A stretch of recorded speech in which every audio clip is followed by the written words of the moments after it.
Good morning, students. Students, we will be starting with the same topic, but we will be doing today numericals of that topic. Now, as we have told that what is final goods? Final goods are those goods whose money value is given. But when we calculate money value, how do we calculate the money value of that final good? When we are calculating national income by the first method, how we will calculate the value added?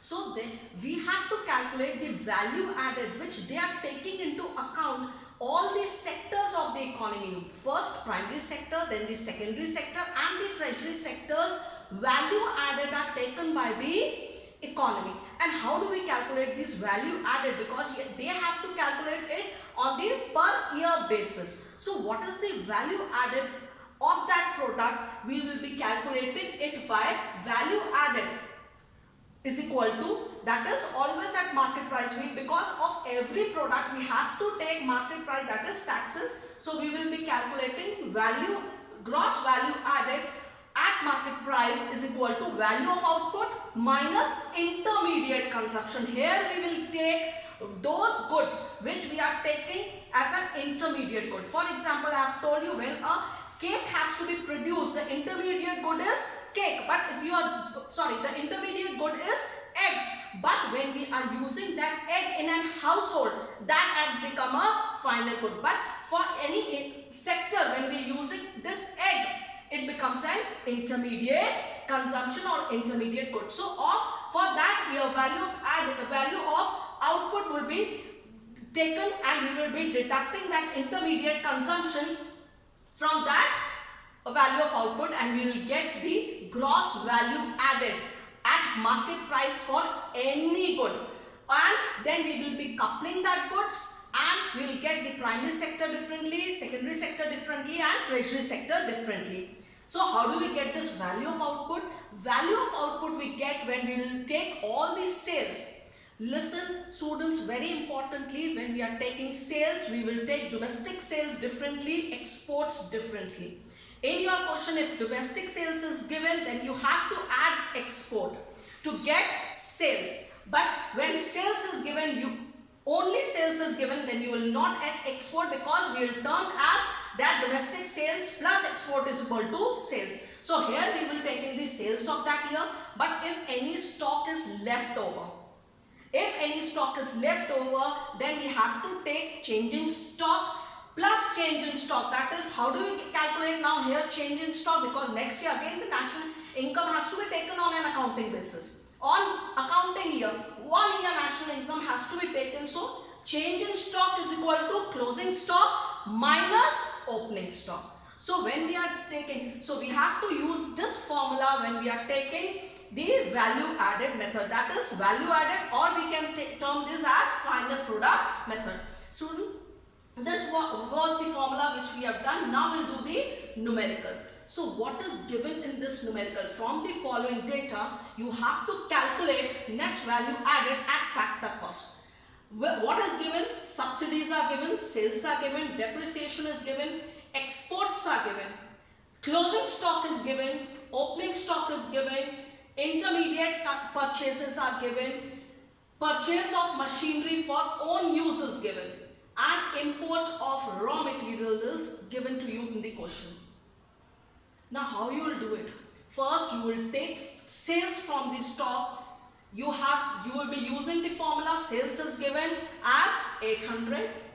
You will turn the plus change in stock, that is in the formula. What was the formula? Closing stock minus opening stock. So here closing stock is 20 lakhs, but next year opening we will take it as 50, because similarly what the closing stock for this year is, it will become the opening for stock for the next year. That is why we will deducting the opening stock, because today's opening stock of this year would be taken from the last year's closing stock. That is why we are deducting 50 lakhs from this as an opening stock from the closing stock minus intermediate consumption.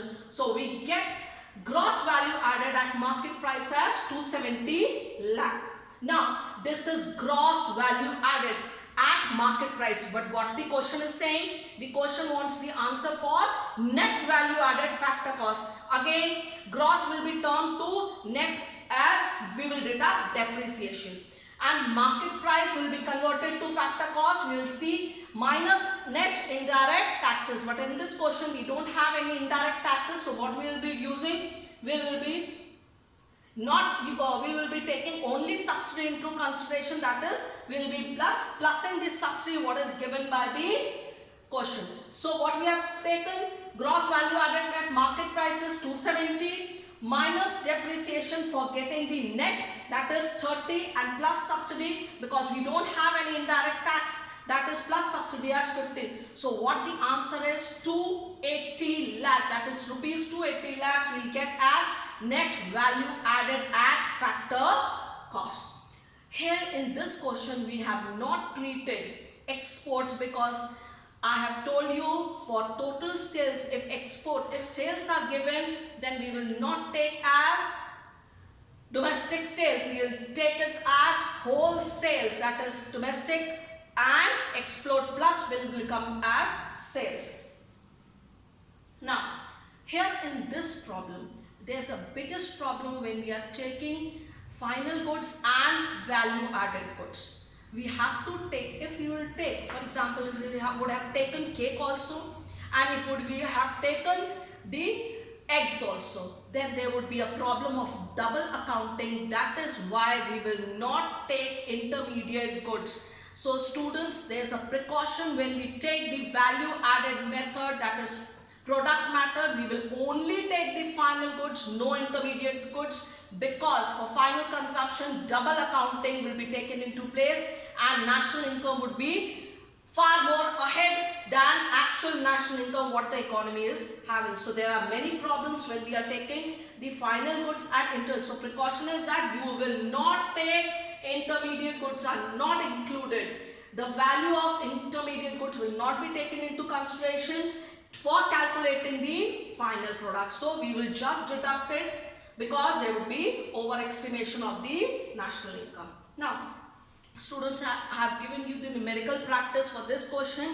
You have to do, what is your homework today? You have to do the numerical based illustration questions from 2 to 5 or any book you are taking. Please do these questions and you can contact me anytime. Now today we will also start with the second method of the national income. We'll just take a gist of that.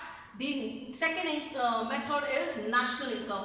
Now second method is national income by income method. How do we calculate this income method? Again, it is the sum of all income which is derived by providing the factors of production. Now we have got 4 factors of production. What are these factors of production? Land, labor, capital and entrepreneur. The return of this all factors of production is land would be getting rent, labor would be getting wages and salaries, entrepreneur would be getting reward as risk, and capital would be getting as interest. So all these income, it include wages, salaries, rent, interest and profits within a country in an accounting year. So what are the steps? When you will calculate the net domestic income at factor cost, or you can calculate it by gross domestic income, but you have to just deduct the depreciation. So when we are calculating national income at factor cost, national income it will be equal to net national income at factor cost. So we will take net domestic product at factor cost by summing up all the payments what the factor services are getting, or all the factor units which are paying to the factors of productions. Then we will add all the sectors of the payments. Then we will have the net domestic product at factor cost. Then for domestic product, again we are converting to national income. We will add net factor income from abroad. So we will get the national income. Very important thing, in value added method you have deducted indirect taxes, but factor income is for getting the factor income, but in income method you will not deduct because all the factor services are already the factor cost. So you will not deduct any indirect taxes or subsidies when you calculate the national income by income method. For this much for today. We will continue by tomorrow. So do practice your numericals, otherwise you will get confused and write the formulas on one page and again learn it. Thank you for today. Have a nice day. Stay blessed.